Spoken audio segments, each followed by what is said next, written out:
Once upon a time in the heart of Lagos, there lived a man named Oyin and Woke. He was one of the richest men in Nigeria. People said he could buy anything, cars, houses, even islands. His mansion was like a palace with tall white pillars, a sparkling fountain in front and guards at every corner. Inside the compound, everything was clean, shiny, and quiet. Too quiet. Ina loved order. He liked things to be perfect, always in control. He didn't like noise, dirt, or surprises. He especially didn't like strangers coming near his daughter. That Thursday evening, he drove home himself. His driver had taken the day off, and Ina didn't mind. Sometimes when he was alone in the car, he liked to think. That evening he had a lot on his mind. One of his biggest deals was falling apart. A foreign investor had backed out at the last minute, and Ina had shouted at nearly everyone in his office. As he approached his estate, the heavy black gate opened slowly, and his car rolled in. He looked around, expecting to see the same peaceful garden, the same quiet air, the same silence. But what he saw stopped him cold. Right there, on the clean tiles near the flower bed, sat his 7-year-old daughter Kamsi. She was cross-legged on the ground holding a pencil and an old torn book. Next to her was another girl. This one didn't belong. She wore brown torn clothes. Her feet were dirty. Her hair looked like it hadn't been combed in weeks. Her face was smudged with dust. Ina's eyes narrowed. He stepped out of his car slowly. He didn't say a word at first. He just watched. The homeless girl pointed at the paper and said, "For *3 is 12. You remember that, right?" Kamsi nodded with a big smile. "Yes, you said the number 4 she walked 3 times. I remember." The girl laughed. "Exactly. That's how you remember multiplication. Make it fun." Our heart pounded in his chest. He couldn't take it anymore. "What is this madness?" he shouted. Both girls jumped. Kamsi looked up. "Daddy." The homeless girl quickly stood up. She held the torn book close to her chest and took a step back. Ina's voice rose. "Who are you? Who let you into my house? Where are the security men?" He turned to the guards running toward him. Kamsi grabbed his arm. "Daddy, please don't shout at her." Ina looked at his daughter in shock. "Don't shout. This stranger is inside our home playing with you like your street children." "She's not bad," Kamsi said softly. "She teaches me maths. Better than the teacher you paid for." Ina looked down at the homeless girl again. She didn't speak. She didn't run. She just looked back at him with quiet eyes. There was no fear in her eyes, but something else. Something deeper. Something that shook him for a moment. "Speak." Ina barked at her. "How did you get in here?" She held her voice tight through the back gate. "Sir, the guards let me in. I come only when Kamsi's alone." "You what?" O looked around in disbelief. "You sneak into my home. Do you think this is a playground?" "I only come to help her learn. That's all," the girl said gently. "She's very smart." "Daddy," Kamsi added quickly. "She teaches me slowly, not like the other teachers who shout at me." Ina looked at his daughter. Her eyes were big and honest. She wasn't lying. He turned back to the girl. "How old are you?" 10. "What's your name?" The girl hesitated. "My name is Siora." Ina stepped closer. "And who are your parents, Siora?" She looked down. "My mother is gone. She died 2 years ago."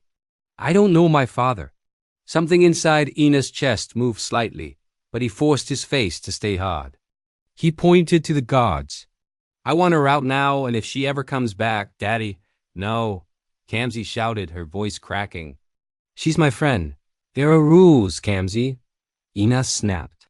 "You don't play with strangers, especially not ones who sneak into our house." "She's not a bad person." Ina's voice dropped. "She's not like us. She belongs out there, not here." Siora took a deep breath. "I'm sorry, sir. I didn't mean to cause trouble. Go," he said coldly. Now she didn't argue. She turned and walked toward the gate. The guards opened it. She stepped out, still holding the book. Not once did she look back. Kamsi ran into the house, tears rolling down her cheeks. Ina stood still. His chest was tight. His palms were swaying. He didn't know why, but something about that girl, something about her eyes, it wouldn't leave his mind. Inside the mansion, Ina walked slowly to his study. He sat on the edge of his leather chair and stared at the wall. He could still hear Zora's voice in his head. The way she had calmly said she didn't know her father. The way she had explained maths like a real teacher. How could a homeless girl teach so well? Ina pressed a button on his desk phone. Get me the head of security now. The voice on the other end replied, Yes, sir. 5 minutes later, the security chief stood at the door. Ina didn't look at him. Why did you let that girl into this compound? The man looked nervous. Sir, the girl has been coming for weeks. Always around 5 o'clock. Your daughter waits for her and you allowed this. She said she was tutoring Kamsi. We thought she was just one of the new staff. Ina slammed his palm on the desk. You thought you didn't ask. You didn't check. I'm sorry, sir. I don't want to ever see her here again. Do you understand me? Yes, sir. Leave. The man walked out quickly. Ina leaned back and closed his eyes, but he didn't feel better. He felt worse.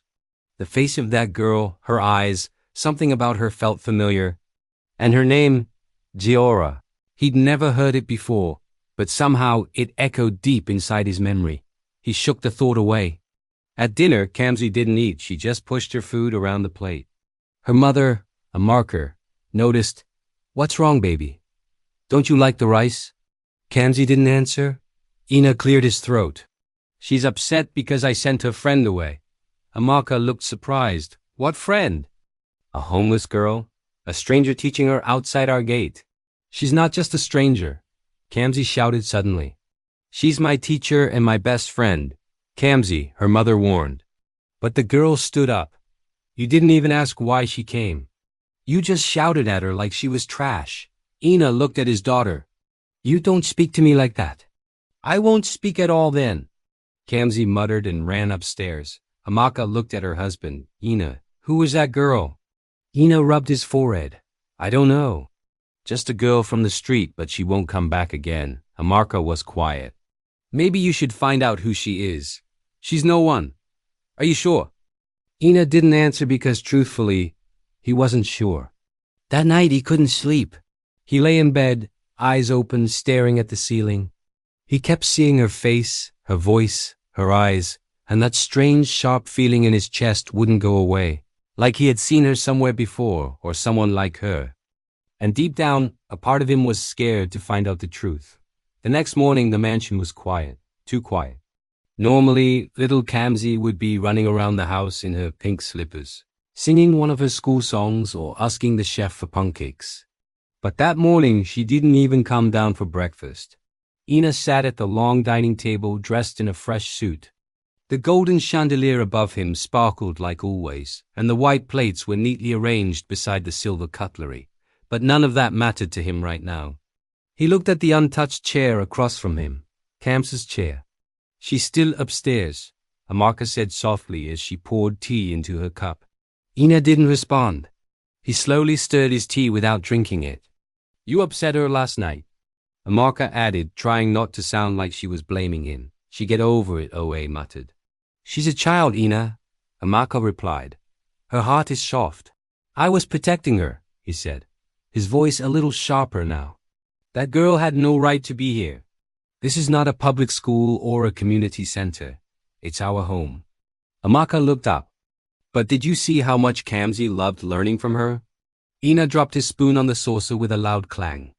I don't care if she taught her how to build rockets. That girl was a stranger. She sneaked into this house through the back gate. But she didn't steal anything. She didn't harm anyone. Amaka pointed out. Ina stood up from the table. She's not coming back. End of story. He walked out, grabbed his car keys, and headed for the garage. But as Ina drove through the city that morning, his thoughts weren't on the business meeting ahead. They were on that girl again, Ziora. The way she had looked at him. Calm, respectful, but not afraid. And her voice, it didn't sound like a child who belonged on the streets. It sounded educated, careful, clear.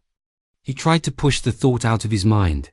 He tried to think about numbers, contracts, and profit margins. But his brain kept going back to that girl with dusty cheeks and quiet eyes. At the office, things were tense. The new investors were pulling out of the real estate deal in Abuja, and the team needed Oina to calm them down, but he was distracted. His secretary noticed, Sir, Are you feeling all right? Ina blinked. Yes, I'm fine. But he wasn't. He cancelled his meetings for the day and went back home early. When he entered the compound, the first thing he did was look toward the garden. No one was there, just silence, wind, a few birds flying past the mango tree. He went inside, expecting to find Kamsi watching cartoons or playing with her toys, but the living room was empty. He walked to the backyard quietly. That's when he saw her. There she was again, the same girl sitting on the floor with Kamsi. Back in his house again. Ina's heart jumped in his chest. He stood frozen, watching from behind the curtain inside the living room. She was really back. The guards had let her in again. He could hear her voice faintly from the distance. She was teaching Cammy how to spell words now. They were using sticks to write in the sand beside the small flower garden. Important starts with an I, Zora said, drawing the letter slowly. See, not E, Kamsi laughed. I always forget. You won't anymore. Just remember, I am important. Oh, Bina frowned. That voice again. So patient, so soft, so full of care. He didn't go out to shout this time. He didn't stop them. He stood there for almost 15 minutes just watching.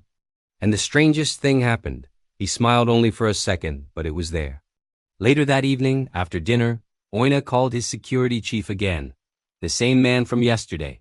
The guard stood stiffly by the door. Sir, you let her in again?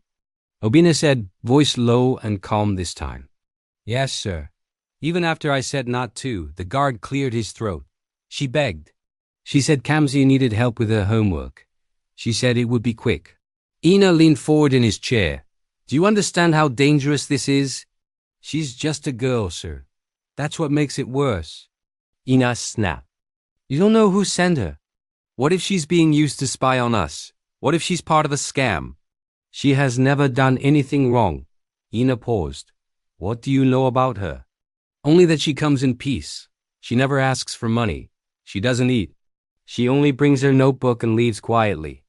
He'd never heard it before, but somehow it echoed deep inside his memory. He shook the thought away. At dinner, Kamsi didn't eat. She just pushed her food around the plate. Her mother, a marker, noticed, What's wrong, baby?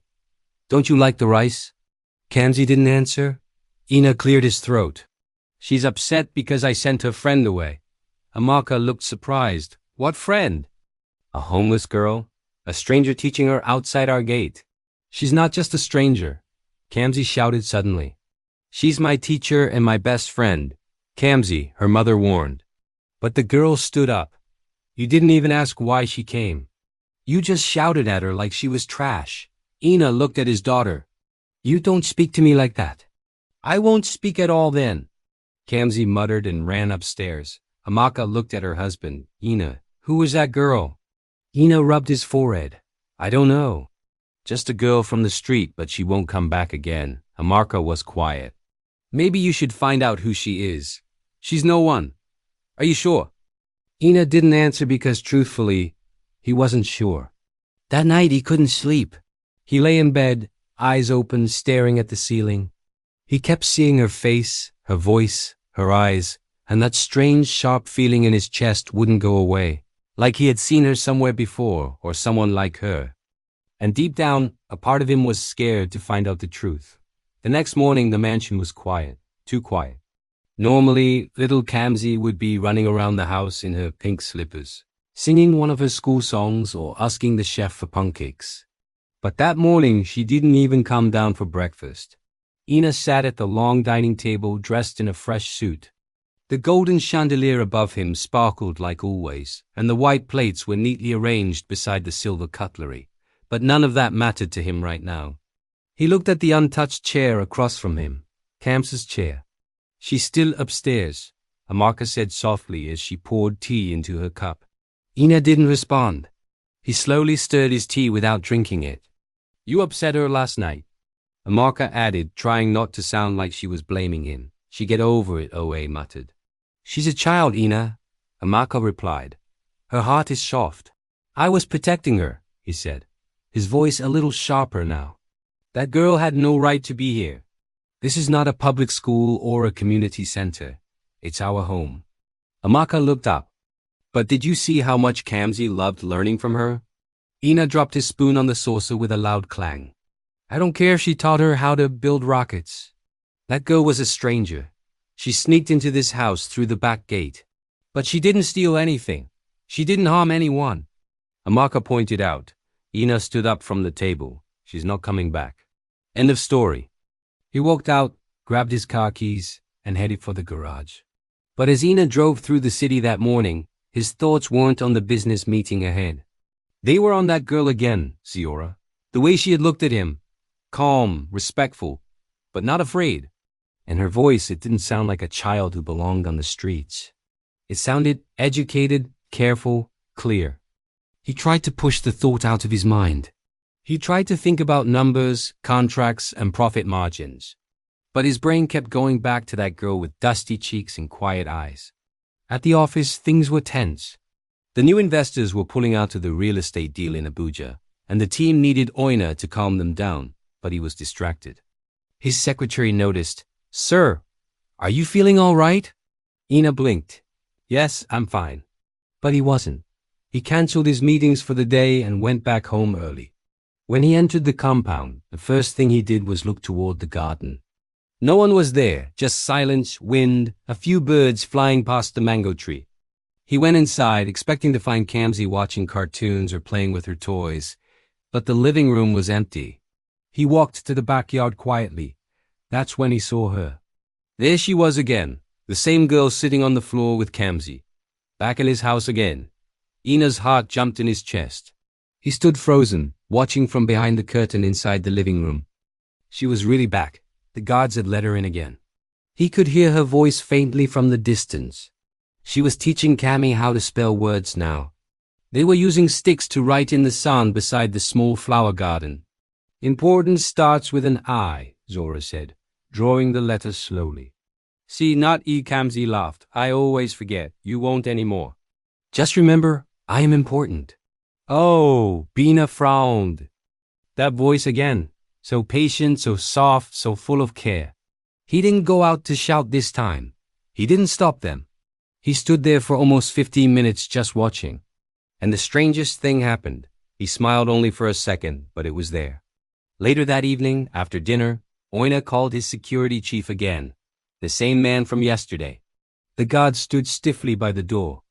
Sir, you let her in again? Obina said, voice low and calm this time. Yes, sir. Even after I said not to, the guard cleared his throat. She begged. She said Kamsi needed help with her homework. She said it would be quick. Ina leaned forward in his chair. Do you understand how dangerous this is? She's just a girl, sir. That's what makes it worse. Ina snapped. You don't know who sent her. What if she's being used to spy on us? What if she's part of a scam? She has never done anything wrong. Ina paused. What do you know about her? Only that she comes in peace. She never asks for money. She doesn't eat. She only brings her notebook and leaves quietly. Ina drummed his fingers on the armrest. Find out where she goes when she leaves here. Sir, follow her discreetly. I want to know everything about her. Where she lives, who she talks to, what she does. The guard nodded. Yes, sir. The next afternoon, Ina stayed home on purpose. He didn't tell anyone, not even a marker. He sat upstairs watching from the window with binoculars. His eyes stayed on the garden. Right on time, the girl returned. Ziora. She was wearing the same brown top. Her hair was in rough cornrows and she carried a plastic bag. Ina watched her walk in through the back gate again. The guards waved at her like she was a friend. He tightened his jaw. She walked up to Cammy, who was already waiting with a chalkboard. They sat side by side on the ground and started writing. Ina watched closely. Her movements were calm and respectful. She never looked around the house or tried to steal a glance inside. She didn't ask for food or water. She came, she taught, she smiled, she left. Just like that. That night, Ina sat in bed holding a glass of water. Amaka walked in wearing her nightgown. You're acting strange, she said. He looked up. What do you mean? You barely spoke all day. You've been walking around like your head is not here. Oe didn't answer. You're still thinking about her, aren't you? Amaka asked. He said nothing. You know, maybe it's not a bad thing. Ina raised his brow. What's not a bad thing? This girl Zora, maybe she's meant to be in Cam's life. I don't believe in meant to be, Oina replied coldly. This isn't a fairy tale. But there's something about her, Oe, I felt it too. She's not an ordinary street girl. She's not supposed to be here, he said firmly. This is our home, not a charity ground. Amarka walked over to him slowly. You're scared, aren't you? Aren't you? He looked up at her, confused. Scared of what? That she reminds you of something. Or someone. Ina's face changed. His hand gripped the glass a little tighter. I don't know what you're talking about, he said quietly. Yes, you do, Amaka replied softly. And one day you'll have to face it. She turned off the lamp and slipped into bed. Ina sat there in the dark, his heart beating louder than before. The next morning, Kamsi came to him with a bright smile. She carried the chalkboard and some sweets in her pocket. Daddy, can I invite Zora for lunch today? She asked. Ina looked at her. Lunch? Yes, please, just one meal. She never eats. She said she hasn't had jollof rice in months. Ina rubbed his forehead. Please, Daddy, I'll think about it. Promise? I said, I'll think about it. Kamsi hugged him. Thank you, Daddy. He didn't promise anything. That evening when Zora returned again, Ina was already watching from inside. He stood behind the curtain just like before. This time the guard was doing what he was told. As soon as Zora entered, he quietly followed her from a distance. She didn't know he was there. Ina had told the guard to follow her all the way home to her hiding place, to her shelter, wherever she slept at night. Ina needed answers. He needed the full truth because the more he saw her, the more he heard her voice, the more confused he became. She was not like the others on the street. She was different, and Ina's heart, cold as it had always been, was starting to remember something it had long tried to forget. The evening air was soft and quiet as the sun began to hide behind the tall buildings of Lagos. The street lights were just beginning to flicker on, and children were slowly leaving the playgrounds. The day was ending, but something important was just about to begin. Ina stood inside his home office, staring at the big window. His arms were crossed over his chest. He had told his head of security, Victor, to follow the girl today quietly, carefully. He didn't want her to know she was being watched. The same question kept spinning in his mind like a wheel. Who is this girl? Where did she come from? Why does she feel so familiar? His chest was heavy. He was no longer angry. He was something else now. Confused, nervous, and deep down scared. Victor was a strong man, tall and serious. He had worked with Ina for years. He was loyal and good at his job. He had followed dangerous men before, scammers, kidnappers, even people trying to steal from Ina's company. But this time he was following a little girl, a 10-year-old with torn slippers and a quiet voice. Still, a job was a job. Zora had left the mansion just after sunset. As usual, she didn't ask for anything. She didn't linger. She simply packed her small book and walked out through the back gate. The guards nodded at her like they always did. Victor followed her on foot, wearing a black shirt and cap to blend into the shadows. He kept a safe distance, careful not to make any sound. Zora walked with slow steps, not like someone in a hurry. She passed a row of kiosks, crossed a small footbridge, and headed into a part of the city that Victor recognized, an abandoned area near the old market that had burned down 2 years ago. There were broken walls, scattered debris, and rusty iron rods sticking out of the ground. No one lived there officially. It was the kind of place people avoided, but Zora walked in like it was her home. Victor slowed down. She turned into a narrow path behind an old fence. Then she disappeared behind a tall wall. Victor followed quietly, step by step. And there, in the middle of rubble and silence, he saw it. A little corner built from scraps, wooden planks, rusty roofing sheets, a nylon curtain covering the front. It wasn't a real house. It was barely even a shed, but that was where she lived. Zora pushed aside the curtain and stepped in. Victor stood hidden behind a cracked wall, peeking carefully. After a few minutes, he crept closer. He didn't want to scare her. He just needed to see more, to understand. Then the wind blew. The curtain lifted slightly and Victor saw something that made his eyes widen. Inside the shed, Zora was sitting on the ground with a small candle burning beside her. In her hands, She held a picture frame. It was old and dirty, but the glass had not broken. Victor squinted. The picture was of a woman. A woman with the same eyes as Zora, the same lips, the same calm expression. She looked familiar, very familiar. Victor carefully brought out his phone and took a quiet photo of the picture framed through the gap in the curtain. Then he turned and walked away, heart beating fast. He didn't want to believe what he had just seen. Back at the mansion, Oina sat on the edge of the sofa, legs tapping the floor. He kept checking the clock. Each minute felt like 10. Finally, Victor walked in. He looked serious, even more than usual. You followed her? Ina asked quickly. Yes, sir. Where does she live? Victor hesitated. Ina stood up. Victor, she lives behind the burnt market. There's an abandoned area there. She stays in a shed made of wood and nylon. Nothing else is around. Ina frowned. She sleeps outside. Yes, sir. Silence filled the room, and Oina asked, Did you see anything else?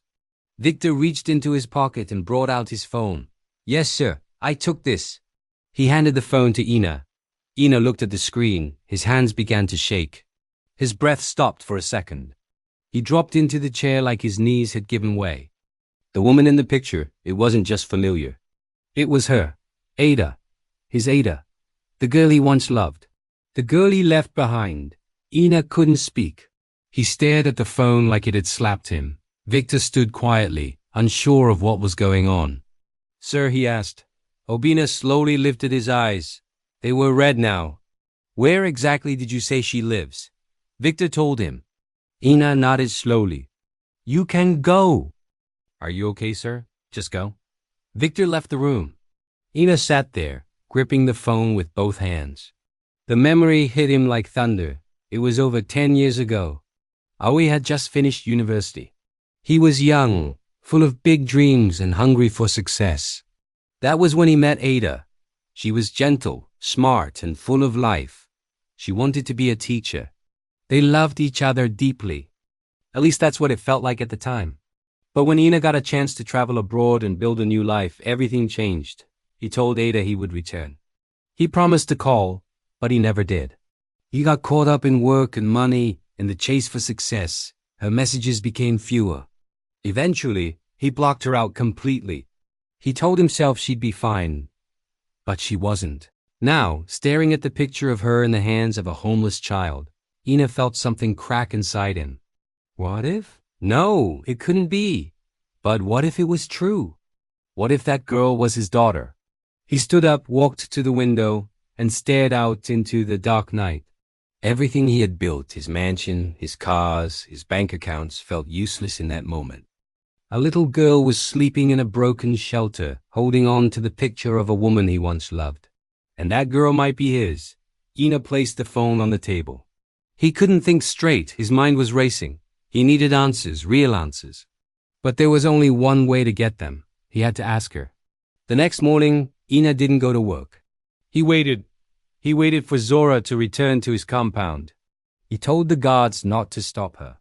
When she arrived, just like always, she smiled at Kamsi and pulled out her book. But before they could begin the lesson, Ina stepped outside. Kamsi stood up. Daddy. Ina looked at Zora. His eyes were soft now. Not angry, not sharp, just full of something heavy. Can I talk to you? He asked gently. Zora looked surprised. Kamsi looked worried. Did she do something wrong again? No, Kamsi, Ina said. Just give us a minute. The little girl nodded and walked back inside. Ina sat on the garden bench and motioned for Zora to sit. She came slowly. He took a deep breath. What's your mother's name? He asked. Zora looked at him with curious eyes. Ada? Her name was Ada. Ina's chest tightened. Where was she from? In Yugu. What happened to her? She was sick. She died 2 years ago. Ina looked down at his hands. Did she ever talk about your father? Zora nodded. She said he left when I was still in her stomach. Did she tell you his name? She looked down. No, she only said he promised to come back, but he never did. Ina felt like the world was spinning around him. He wanted to scream, to cry, to hide, but he did none of those. He just looked at her. Really looked at her. Same eyes, same cheeks, same calm voice. There was no more doubt. She was his.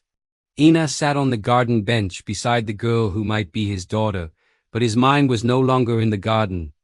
He was drifting far, far away from the sound of birds, from the warm morning sun, from the quiet rustle of leaves. His body was in Lagos, but his memory had taken him back 10 years. Back to Enugu, back to her. He had just finished school then. Fresh degree, full of fire. Everyone said he was going to be somebody. Ina didn't waste time dreaming small.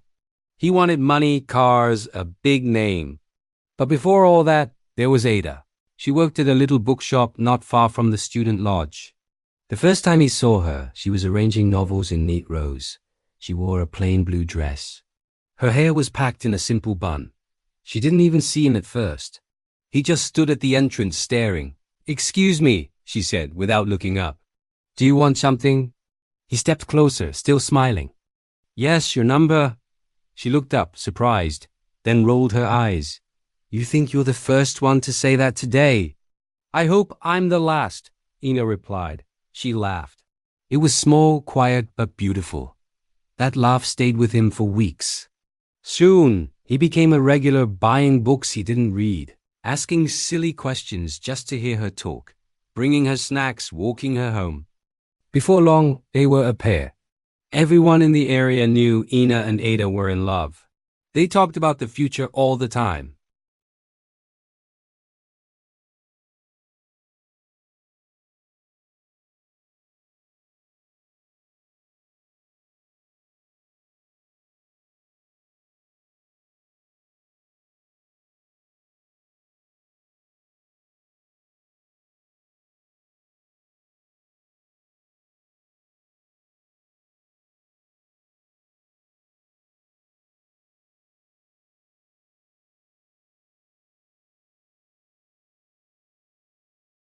The man liked Oina's bold ideas. He said he could sponsor him. Business classes, work opportunities, a better life. Ina told Ada immediately. She tried to smile, but her lips trembled. "That's great." He saw the fear in her eyes. "I'll come back," he promised. "We'll be fine." "You sure?" she asked. "You won't forget me, never," he said, holding her close. "I'll call every day. I'll send letters. I'll come back and marry you." She nodded slowly. "Okay," but deep inside she didn't look convinced. And just like that he left. The plane took him away and life moved faster. He got busy. New city, new faces, new pressure. He forgot to call some days. Then some weeks, then some months. Letters from Ada came, but he read them with half a heart. She talked about how much she missed him, how hard life was, how she was feeling weak. Then one day, a letter arrived. It was short, only a few lines. "Oh, Billionaire, I am with child. I didn't know how to say it. Please write back. I'm scared. Please don't leave me. Please." He read it twice, then folded it, then left it on the desk. He didn't write back. Something inside him told him it would ruin everything. A child. Now, when he was just starting to rise, he pushed the thought away. More letters came, more begging, then silence. After a while, he told himself she had moved on. He blocked it from his heart. Years passed. He became rich, powerful, married a marker, built everything he wanted. But sometimes late at night, her voice would return. The way she smiled, the way she whispered, "Don't forget me." He did until now. Sir Ina blinked. Zora was still beside him. Her voice brought him back to the present. "Are you okay?" she asked softly. He looked at her, really looked. "Your mother, what was she like?" he asked gently. "She was kind," Zora said. "She taught me things. Even when we had no money, she was always tired, but she tried to smile." Ina swallowed hard. Did she ever talk about her dreams? She wanted to open a school. Zora said, "She told me that a lot. She said poor children deserve to dream too." Ina felt his chest tighten. Zora looked down, but she got sick and there was no money for hospital. She just kept getting weaker. One day she closed her eyes and didn't wake up. A tear dropped down her cheek. She quickly wiped it. Ina reached into his pocket and handed her a clean white handkerchief. She took it slowly. "Thank you." He cleared his throat. "Do you know when you were born?" She nodded. April 10 years ago. Ina did the math in his head. It fit. Everything fit. This girl was his child, his blood, his guilt, his shame. He stood up, unable to sit anymore. He felt like his chest would explode. I need to go, he said quietly. Zora stood too. Did I say something wrong? No, he said quickly. You didn't. You've done nothing wrong. He looked at her one last time before walking into the house. Inside, he went straight to his bedroom, locked the door, dropped to his knees and cried. For the first time in years, he cried like a child. He covered his face and wept. He wept for Ada. He wept for the years he lost. He wept for the pain he caused. He wept because the truth was too much to carry.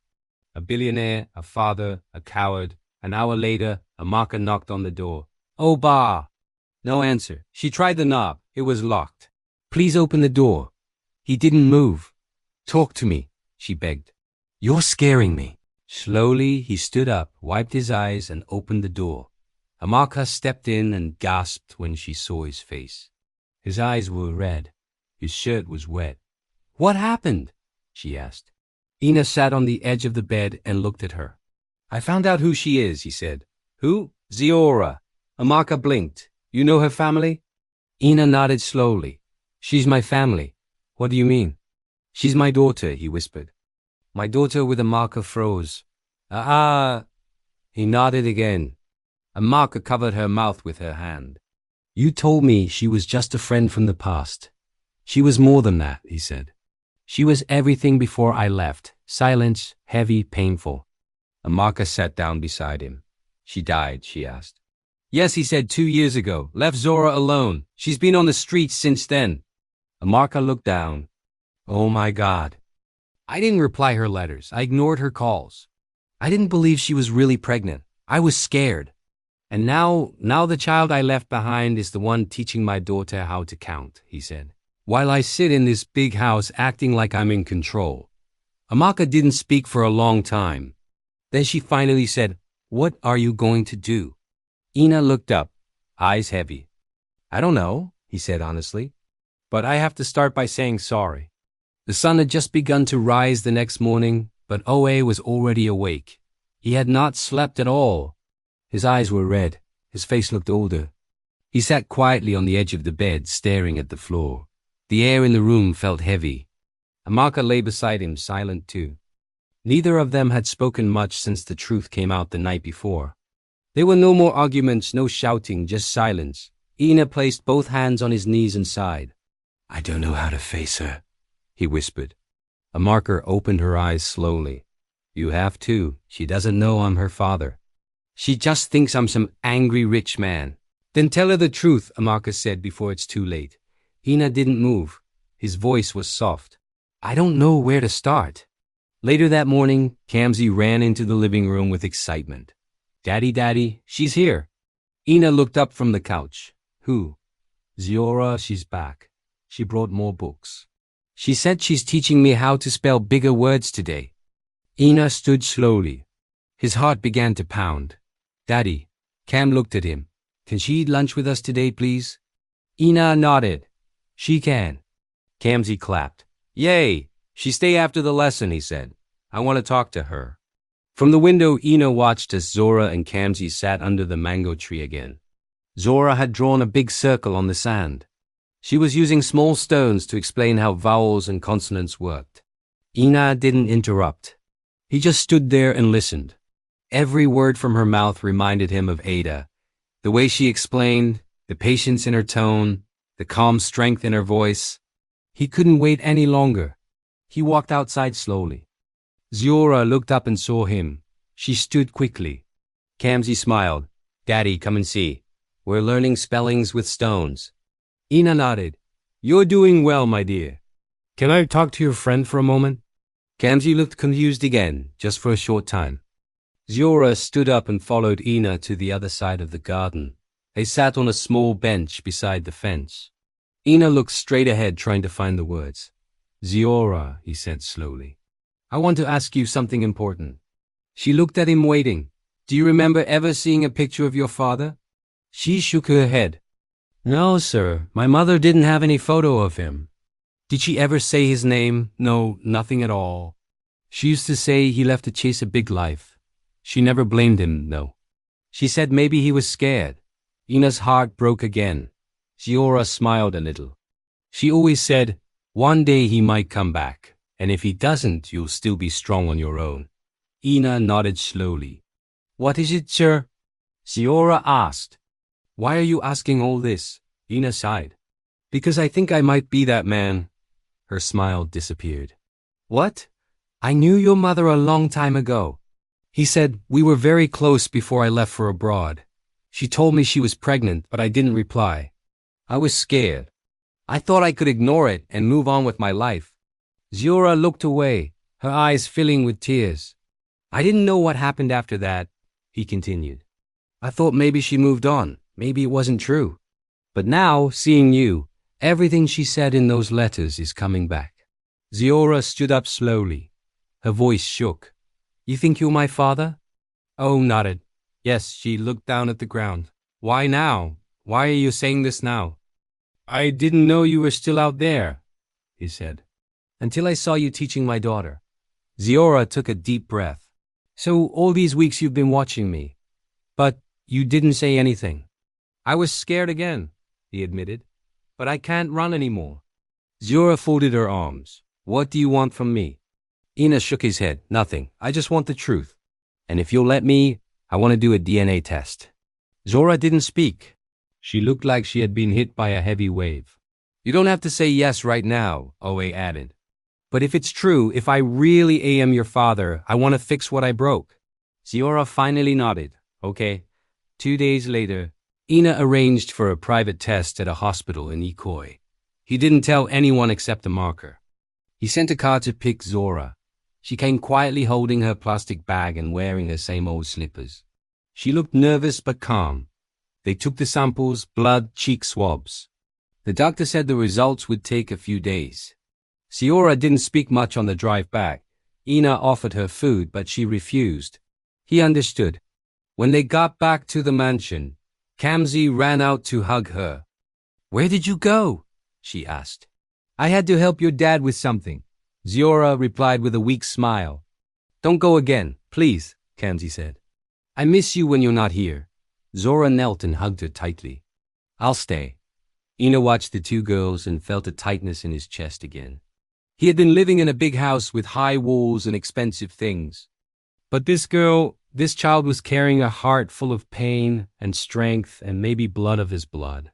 At night, Ina sat on the bed again. Amaka stood by the window, arms folded. How did it go? She asked. She agreed to the test. And how do you feel? Scared, he said. Because you think it might be true. Because I know it is. Amaka turned slowly. You don't need a test to believe it. No, he said, I see it in her eyes. I hear it in her voice. I feel it in my soul. Amaka walked closer. And what happens if the result says yes? Ina looked up. Then I take full responsibility. And what happens to us? She asked quietly. Ina looked down. I don't know. Amaka took a deep breath. I'm not angry because you had a past. I'm angry because you never told me the truth. You let her suffer while we had more than enough. I know, he said, and I'm sorry. I'm not asking you to erase her, Amara said. I'm asking you to be honest from now on. No more secrets. Oh, nodded. I promise. 2 days passed. Then 3. On the 4th day, the call came. The doctor asked Ina to come in alone. He dressed in silence and drove himself. When he entered the office, the doctor stood up. The envelope sat on the table. Ina picked it up with shaky hands. He opened it slowly, then read. He didn't need to read twice. 99.98% match. Ina closed his eyes. She was his daughter. There was no doubt anymore. Tears filled his eyes, but he didn't let them fall. Not yet. He had one more thing to do. When he got home, he asked to speak with Ziora privately. She was in the guest room now. They had given her a clean bed and a new set of clothes, but she still kept her old bag beside her, like a reminder of the life she had lived before. Ina sat on the edge of the bed. He handed her the paper. She read it slowly, then looked up. So, it's true. Yes, Ina said. You're my daughter. Ziora didn't cry. She just sat there holding the paper tightly. I don't know what to feel, she whispered. You can feel anything, Ina said. Anger, pain, joy. I won't judge you. Zora finally looked at him. Why didn't you come back for us? I was young and foolish. Ina said I wanted success. So badly that I left everything behind, including you. Zora nodded. My mother cried a lot, but she never hated you. Ina's throat tightened. She was a better person than I'll ever be. Silence filled the room again. Ina took a breath. Zora, I want to make things right. I want you to live here. Go to school. Be with your sister. Be part of this family. Zora looked at him carefully. And your wife? She knows everything now, he said. And she wants what's best for you too. Zora folded the paper and placed it in her bag. I'll think about it. That's okay, Ina said softly. Take your time. He stood up and walked to the door. Before leaving, he turned back. One more thing, he said. Whether you live here or not, you'll never be alone again. Then he walked out. The evening breeze moved gently through the curtains of the mansion. But inside, the house was quiet and tense. Ina sat in his home office holding the DNA result again. He had read it 5 times already. The words were clear. No mistake, Zora was his daughter. His daughter had been living on the streets, hungry and alone, while he lived like a king in a mansion. He felt ashamed. His heart was heavy. He had been thinking all day about how to tell his family. He knew it was time, but saying it out loud still scared him. He looked up when the door opened. Amaka stepped in, holding a tray with tea. She placed it gently on the table in front of him. You didn't eat lunch, she said softly. Ina shook his head. I couldn't. My chest is too tight. Is that the result? She asked, sitting across from him. Ina nodded. Yes. Amaka waited. Ina looked her in the eyes. She's mine. Amaka took a slow breath and nodded. I knew it. Even before the test, I could feel it. Ina leaned back in his chair. I failed her, Amaka. I failed both of them. Ada died thinking I didn't care. Zora grew up without a father because I chose money over love. Amaka reached across the table and touched his hand. You didn't know she survived. You didn't know Ada had the baby. I knew she was pregnant, he whispered. I just ignored it. And I deserve forgiveness, Ina said, but I want to fix it. I want to do something good for once. She's just a child. Amaka said she needs love more than anything else. Ina nodded. But what about Kamsi? How do we explain this to her? Amaka sighed. That's the hard part. Later that night, Ina knocked gently on Cam's bedroom door. Come in, she said. He walked in and saw her sitting on the bed brushing her doll's hair. Hi, Daddy. Hi, baby, he said. He sat at the edge of her bed. Can we talk? Kamsi looked up. Is it about Zora? Ina smiled faintly. Yes. You really like her, don't you? Kamsi nodded. She's my best friend. She's smart and kind. I wish she could live here with us. Ina looked at her gently. What if I told you she's more than just a friend? Kamsi tilted her head. More. Ina took her hand. Zora is your sister. Kamsi blinked. My sister? Yes, she said. A long time ago, before I met your mom, I knew someone named Ada. She was Zora's mother. Camp's mouth opened slightly. But why didn't you tell me? I didn't know, Ina said. I left her before she gave birth. I didn't stay in touch. I made a big mistake. I didn't know Zora even existed until recently. Kamsi was quiet. She looked down at her doll. Obina gave her time. Finally, she looked up. So we're the same, Ina nodded. Yes, you're both my daughters. That means you're sisters. Why was she living on the street? Kamsi asked. Because life was hard for her and her mom, he said, and I wasn't there to help. Kamsi looked at him. Can she stay with us forever? Ina's heart swelled. If she wants to, yes, then I'm happy. Kamsi said with a smile. Ina pulled her close and hugged her tight. He closed his eyes and whispered, Thank you. The next day, Ina asked Zora to sit with him in the living room. Amaka and Kamsi were there too. Zora looked unsure as she sat on the couch. Ina cleared his throat. We've all been through a lot the past few days, but I want us to be a family. That starts with honesty. Zora nodded, eyes focused on her lap. Kamsi knows now, Ina said. She knows who you are and she's very happy about it. Kamsi jumped up. You're my big sister. Zora looked up, surprised. Really? Yes. Kamsi ran over and hugged her. I always wanted a sister, and I prayed for one too. Zora slowly hugged her back. Tears welled up in her eyes. Thank you, she whispered. Oi's voice cracked a little. You don't have to go back to the street, Zora. Not ever again. Zora looked at him. Are you sure? Yes, he said. You have a home here now. You have a family. Amaka added, you can go to school with Kamzi, eat with us. Sleep in your own bed. This is your home too. Zora nodded slowly. It feels like a dream. It's real, Ina said. And I'll never leave you again. Over the next few days, things began to change. The guest room was turned into Zora's room. Amaka took her shopping and bought new clothes, shoes, and books. Kamzi showed her how to use the remote to watch cartoons, and they giggled together late into the night. But Oe still felt nervous. He knew this was just the beginning. One evening as he walked past Zora's room, he heard her voice. She was praying. He stopped and listened quietly. God, thank you for this family. Thank you for Kamzi and Auntie Amaka, and thank you for my dad, even if it took him long to find me. Ina leaned against the wall. He wiped his eyes again. The next morning, Amaka entered the kitchen and found Oina cooking eggs. She raised her eyebrows. You're cooking. He smiled, trying to do something useful. Amaka laughed. Well, this is a surprise.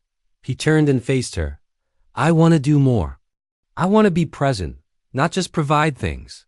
I want to show them I care. Amaka stepped closer. You're doing that already. Amara, he said seriously, I'll never be able to thank you enough for standing by me, for accepting Zora. She's a child, Amaka said. She didn't ask for any of this and she deserves love. Ina nodded. I don't deserve you. Amaka smiled. No, you don't. But you're lucky. I love you anyway. They laughed quietly. That night, the family sat together in the living room for the first time. Ina sat on the couch with Zora on his left and Cami on his right.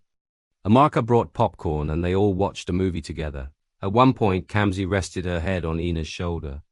Zora looked at him carefully, then leaned her head on his other shoulder. Ina stayed still, afraid to move. His chest was full of emotion. Two daughters both resting on him, and for the first time in a very long time, he felt like a father, a real one. For the first time in weeks, laughter filled the mansion. Zora was starting to smile more. Kamzi was always beside her, like they had been born as twins. They shared clothes, books, and stories. They even whispered secrets in the dark, giggling late into the night. Amaka watched them from the doorway sometimes. She would smile, but it wasn't always a full smile. It was soft, tight, quiet. She had welcomed Zora. She had shown love. She had even helped clean her up and pick her new school bag. But deep inside, something small and painful was growing. She didn't want it. She tried to push it away, but it was there. One afternoon, Amaka sat alone in her bedroom, folding laundry, Camp's pink dresses, Zora's new jeans, Ina's shirts. She picked up a white shirt, the one Oina wore the day he confessed everything. Her hand stopped moving. Her eyes stared at the fabric. And suddenly a tear dropped onto the cloth. She didn't even feel it coming. Then another and another. She dropped the shirt and covered her mouth, but the sob escaped anyway. It had been building inside her since the DNA result. Since the night she agreed to let Zora stay. Since she saw her husband holding the child of another woman. She wasn't angry at Zora. She wasn't angry at Ada either. She was angry at the man who had broken a promise to her. That evening, Ina entered the bedroom and found her sitting on the edge of the bed, staring at nothing. He paused at the door. Amaka. She didn't answer. He walked in slowly and sat beside her. What's wrong? She wiped her face. Nothing. He looked at her gently. Please don't say that. I know you. She stayed quiet. You've been quiet since the movie night. I'm fine, she said again. You're not. Silence. Ina sighed. Is it about Zora? Amaka stood up. No, it's about you.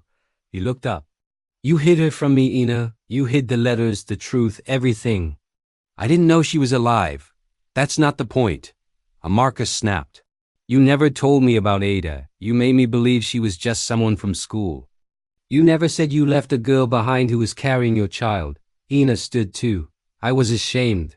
You should be. Amaka's voice cracked. She died alone. Ina alone. and her child was begging on the street while you were flying first class. Ina's mouth opened, but no words came.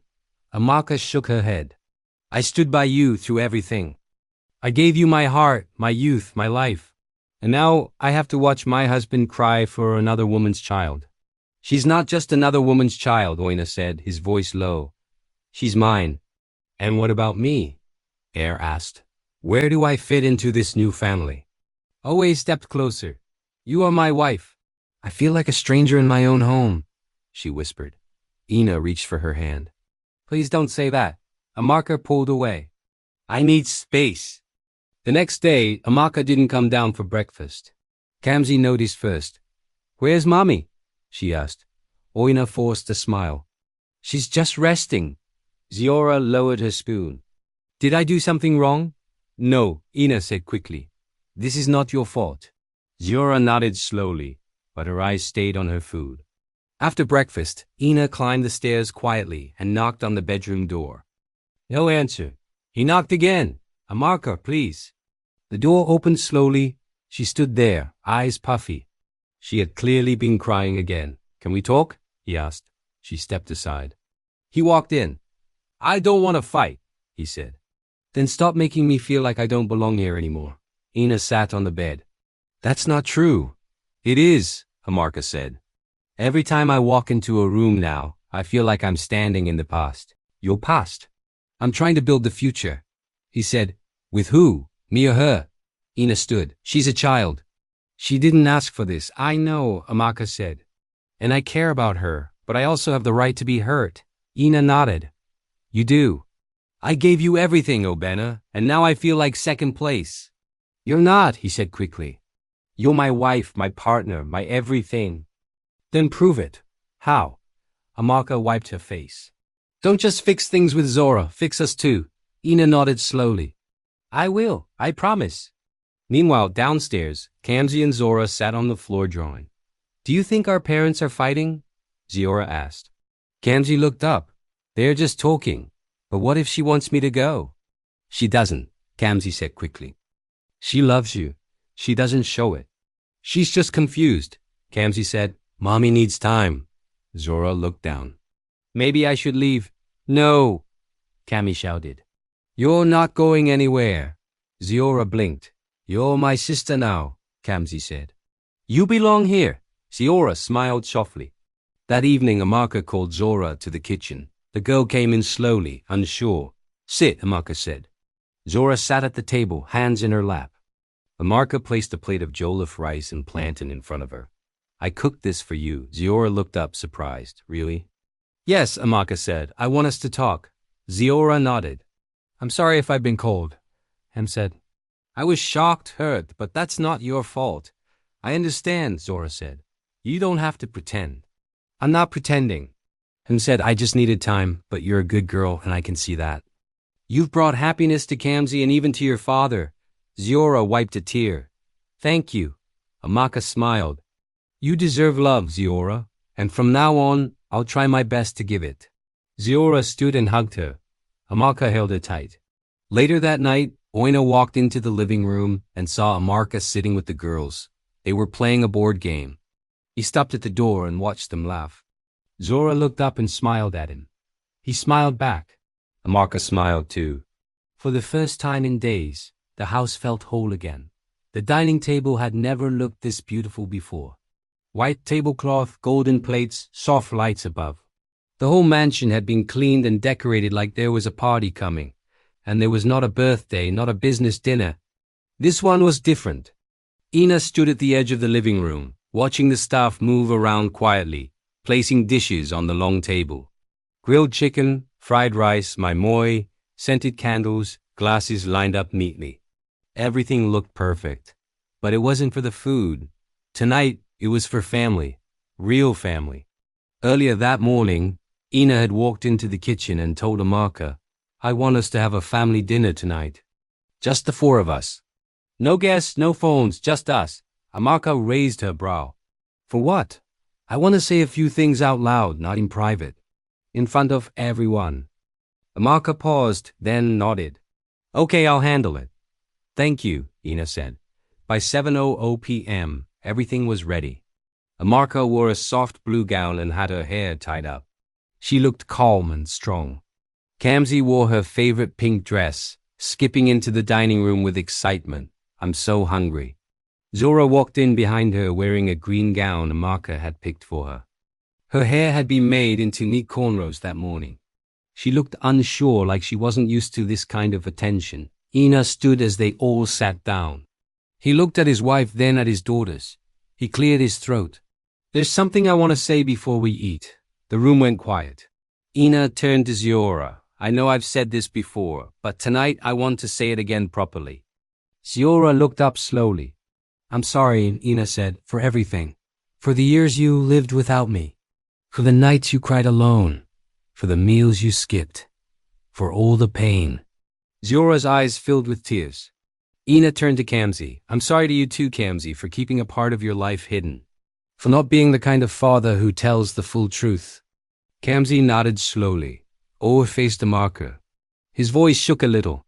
And to you, the woman who stood by me even when I didn't deserve it. I owe you everything.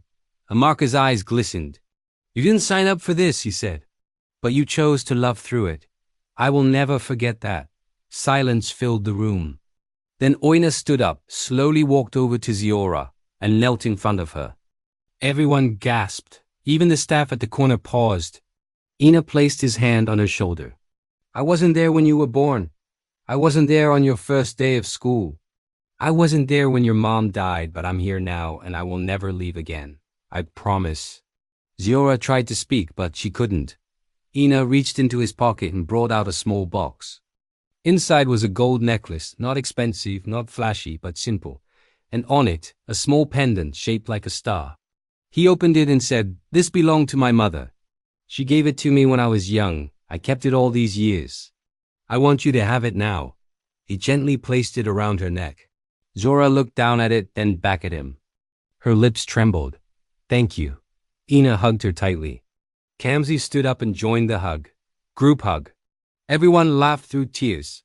Even Amarka stood and placed her arms around them all. In that moment, the past, the pain, and the silence melted away. After dinner, they all sat on the couch. The mood was light. Kamsi was telling jokes that didn't even make sense, but everyone laughed anyway. Ina held Amarka's hand. I've been thinking. About what? She asked. I want to set up a scholarship fund. For who? For girls like Ziora. Girls who lost their way because of people like me. Amarka looked at him with respect. That's a good idea. I want to name it after Ada. Amarka nodded slowly. She deserves that. Ina turned to Zora. You'll be the first student. Ziora's eyes widened. Me? Yes. We'll get you into the best school. Whatever dream you have, we'll chase it together.